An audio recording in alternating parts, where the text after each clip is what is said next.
And welcome to Car Con Carne. I'm James Van Ostel. The show today sponsored by our friends at Siren Records, McHenry, 3902 Main Street. They're opening up at 8 o'clock in the morning on Saturday morning, Saturday the 12th, for Record Store Day. And Car Con Carne will be there, not broadcasting, podcasting live on the scene from their stage at Siren Records, Saturday morning, 3902 Main Street. Car Con Carne also brought to us today by Phonation, a Chicago podcast compilation. 10 Chicago podcasts pressed onto vinyl. Podcasts on vinyl, you can make it happen. Fundraising, pledging happens between now and the 25th of June on Kickstarter. Phonation, a Chicago podcast compilation. He is a giant among men. He's a giant in professional wrestling. Drew McIntyre, two-time WWE champion, former Intercontinental champion, two-time Raw Tag Team champion, a Royal Rumble winner, and a guy who's worked every corner of the business, climbed his way to the very top. He is the Scottish Warrior. Drew McIntyre, you know we miss you here in Chicago. I miss everybody in Chicago. When I say it's one of the greatest wrestling cities in the world, I'm not just saying it because we're talking about Chicago right now. Chicago has been great to be with WWE, outside of WWE, and I can't wait to come back. So it just went on sale today. We're recording this on June 10th, Thursday. Raw, August 2nd at the Allstate Arena. It's you. It's Bobby Lashley. It's Charlotte Flair. Kofi Kingston, Randy Orton, so many more. The return of Raw. You guys pulled it off during the Thunderdome era, but from WrestleMania forward, this has to feel great getting back in front of the people. Yes, this is the one thing we've missed more than anything. Our number one superstar, what makes WWE so different to everything else in the world. You know, we were such an interactive show with our fans, and to lose them was not easy. I always say how proud I am of everything we've done throughout this past year plus, especially when every other sport and entertainment company shut down. We pushed ahead, gave the world an escape, gave them a constant, and that's awesome. And the Thunderdome has been incredible with all the lights, lasers, pyro, everything you expect from WWE, and bringing our fans back virtually, and we can hear them over the speakers. Very cool. But we just had WrestleMania there, 2 nights, 25,000 people there each night. Such a tease to go back into the Thunderdome after getting them live. So I'm very excited to get back on the road. These 25 shows leading to SummerSlam are going to be unbelievable. Loud every single night, but I know Chicago is going to potentially actually blow the roof off. Not just an expression. I think it's going to be so loud, the roof is going to dislodge. No, that's legitimate. It is a literal, like, it is a force of nature when the crowd comes together at the Allstate Arena for WWE and for Raw. Again, August 2nd at the Allstate. Coming out of the Thunderdome era, is there anything you learned or anything you experienced that you'll miss or that you learned from heading into the future? I mean, I learned a lot about myself, not just inside the ring, but especially outside the ring. I think everyone across the world hopefully feels the same, that we've been looking for the positives during this negative time. And for me, as I've been on the road my whole life, and I've never really learned to separate work and my personal life. And that's something I did during this time. I learned to be more present at home with my wife and the cats and have that separation. I found the more I separate work and my personal life, it actually benefits work. So that's something about myself I'm, very proud of, and something I'm going to stick with as I go forward, not to go down the rabbit hole of work. But I was born to be on the road. I do miss being on the road very, very much. And I'm so proud of all of our superstars for stepping up during this time. Everyone's taken their game to another level.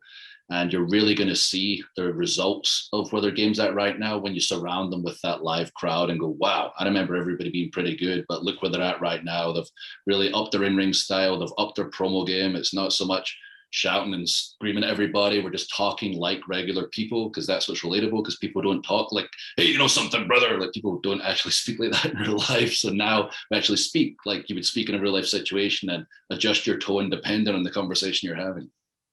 So when we see you in August, it'll be interesting, because between now and then there's Hell in a Cell, the title match with you and Bobby Lashley.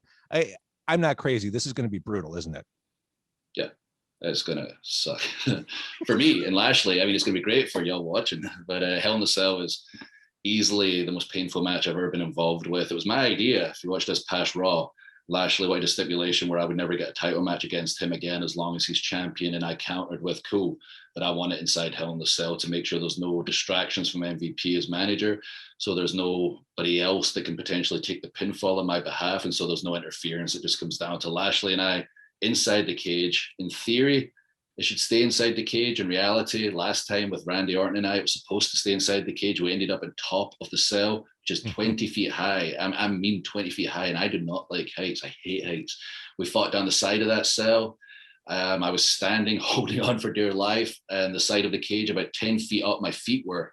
I'm 6'7" with my boots on. When I looked back right before I got knocked off the side of Hell in the Cell, I fell 16 feet through a table and bit right through my tongue. I had a snake's tongue for a few days, and I got bad whiplash. Like, that match done things to me that still haven't been undone, and I'm willing to go back in there to get my WWE championship off Lashley. That focus you have, like when you're on the top of the cell, you tune everything out, you're in that moment.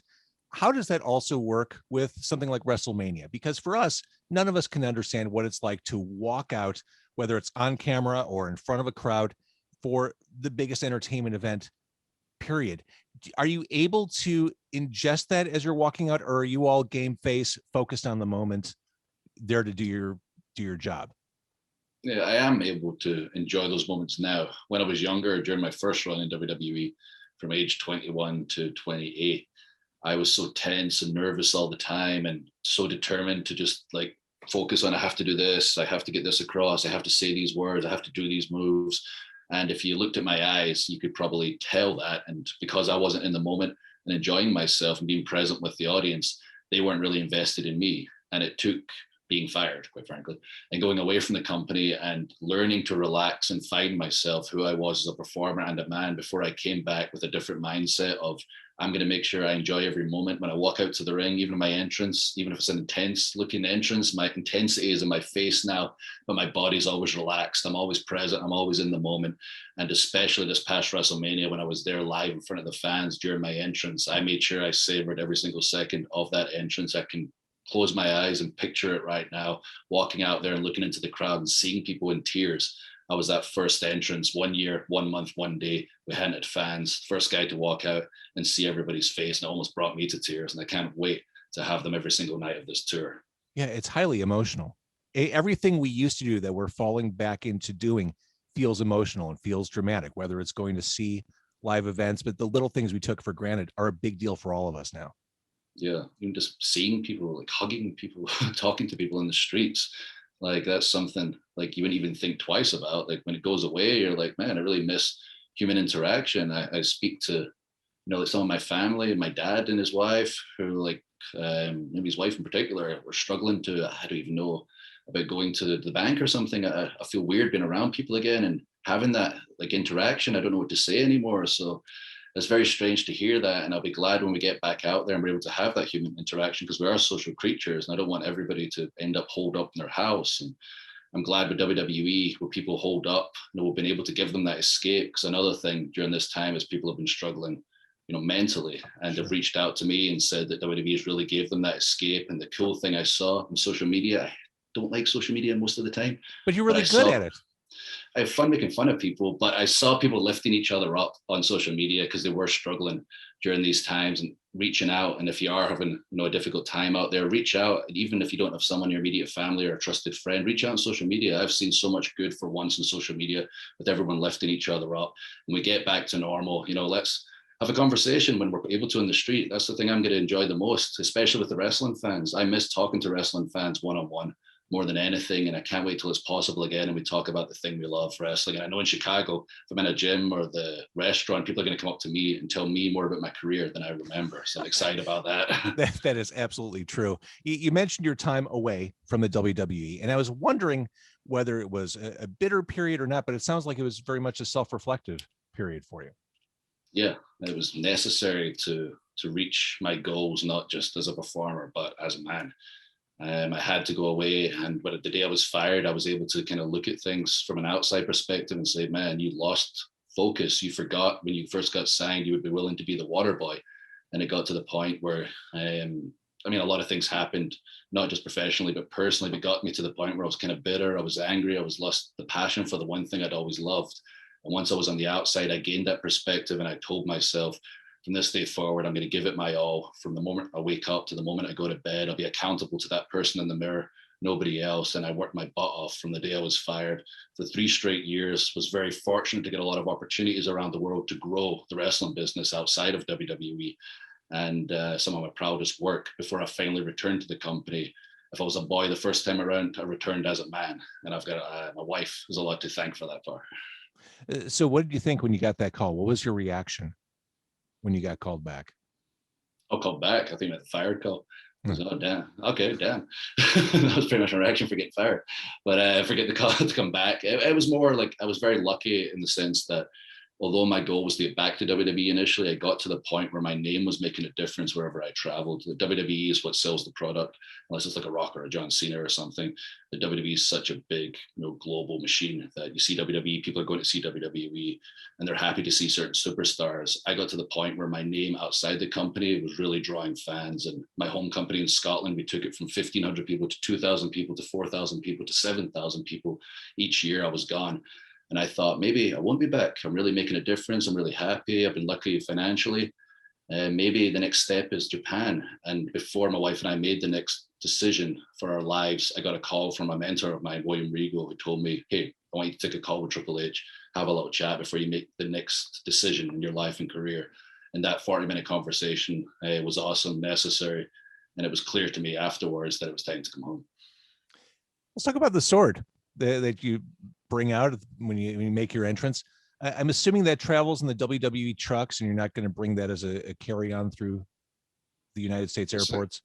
Good question, because obviously it's been stationary, like in the few different arenas we've been in over the past year. So yeah, I mean, I assume I'm not in charge of it, taking it through security. But once we get back to the live events, the super shows, the non-televised shows, hopefully they've got a place in the truck for it, or you're going to see a very large Scottish man marching through the airport with a sword. Talking to TSA, look, I mean, I'm with the WWE, two-time champion. This is kind of my thing. It's almost like my child in a way. So it's a family heirloom. It's cool if I go through with this, right? Yeah. All right. So Drew, we're going to see you back in Chicago. Thank God. WWE is back. It's Raw. It's August 2nd at the Allstate. Before that happens, I mentioned Hell in a Cell. That's going to be a physical match. It's going to be an emotional match. It's going to bring out the best of what we love about Drew McIntyre and the WWE. Thank you for doing this. Cannot wait to see you in person at the Allstate.